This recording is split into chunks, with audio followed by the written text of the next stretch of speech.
I was watching David Carroll's video last week where he talked about Alfred Hitchcock's Psycho. And when he talked about Norman Bates' relationship with his mother, it made me think about the relationship this Afro American Negro has with this white man he says he hates so much. When it comes down to this white man that the Negro says he hates so much, it's not a real person. This is something white people need to understand. This Negro does not hate a real white person. He hates a concept and a construct that is in his mind that he sees as a white man. This white man is an imaginary person. It's not real. It is something that he has created over the years and over the generations that has become like an urban legend and literally has become like his imaginary friend. Whenever something goes wrong in his life, he goes and blames the imaginary white man.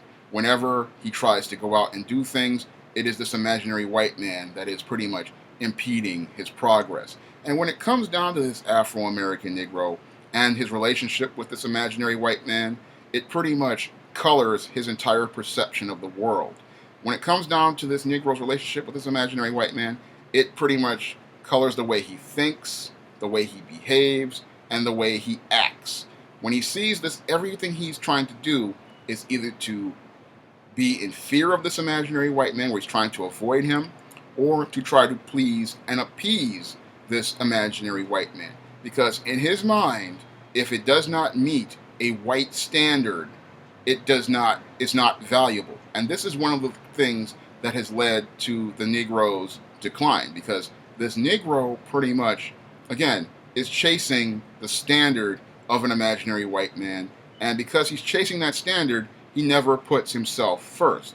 And that's why he is always dead last in the world, because he is chasing behind not that only the standard of this imaginary white man, but the standard of a real black woman who taught him the culture of this imaginary white man.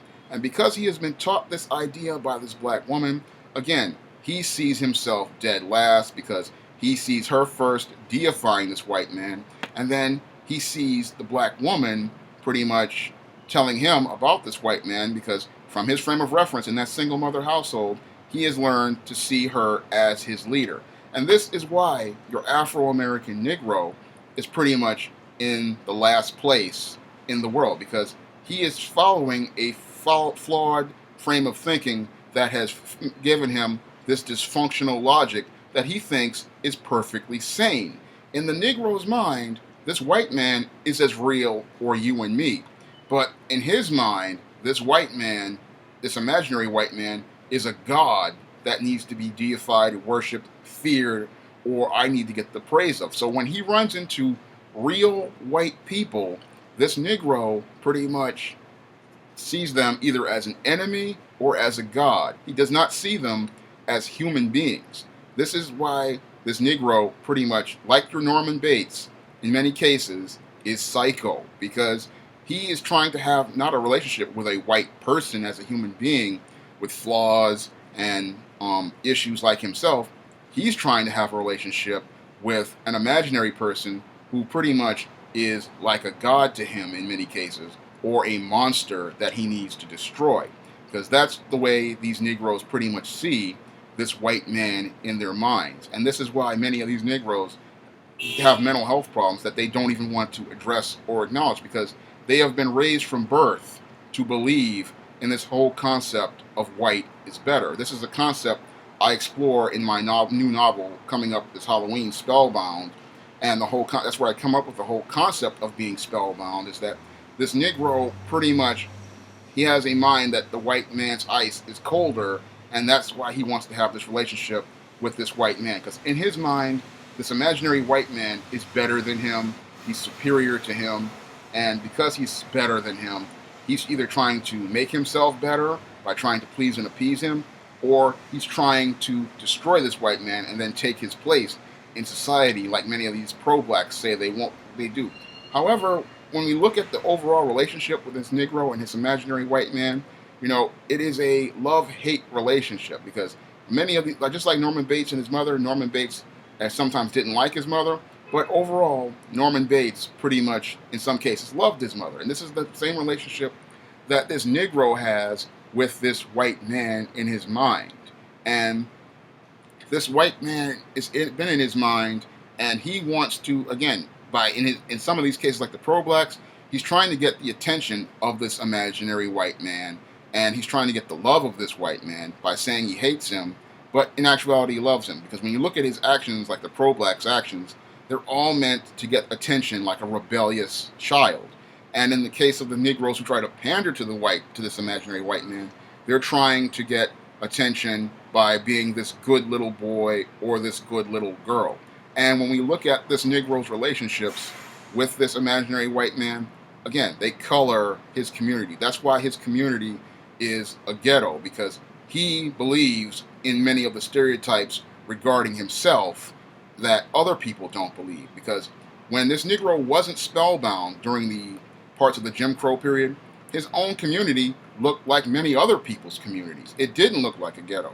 It only looked that way when the Negro started embracing the white liberal and his whole concept of a ghetto and how he said that the Negro's neighborhood was. So he turned it into a ghetto because he wanted it to reflect his view of what he saw as black. And this is the big problem with the Negro. He sees himself through a white lens. This is why I made numerous videos about this, talking about how black is seen through a white lens, because the black identity has pretty much been colored by this Negro's perception of what he believes to be white. And this whole concept has colored his whole mindset, his whole frame of thinking, his whole frame of reference. And when we think about this Afro-American Negro, he is pretty much, again, in many cases, psycho. There is something wrong with his thinking. Unfortunately, because he thinks he's thinking logically, he's thinking that his frame of thinking is perfectly fine. The rest of the world, and many of us who have had our eyes open and taken the red pill, we understand that his frame of thinking is not working. His frame of thinking is completely backwards.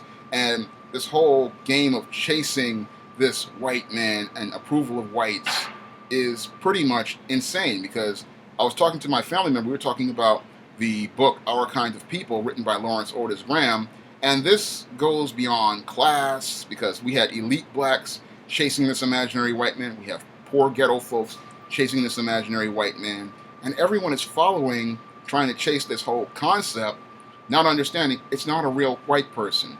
It's a person in your head. It's an idea. And as long as you chase the idea, you will always be in second place in your own life. That's all I have to say for this video. You can comment, rate, and subscribe.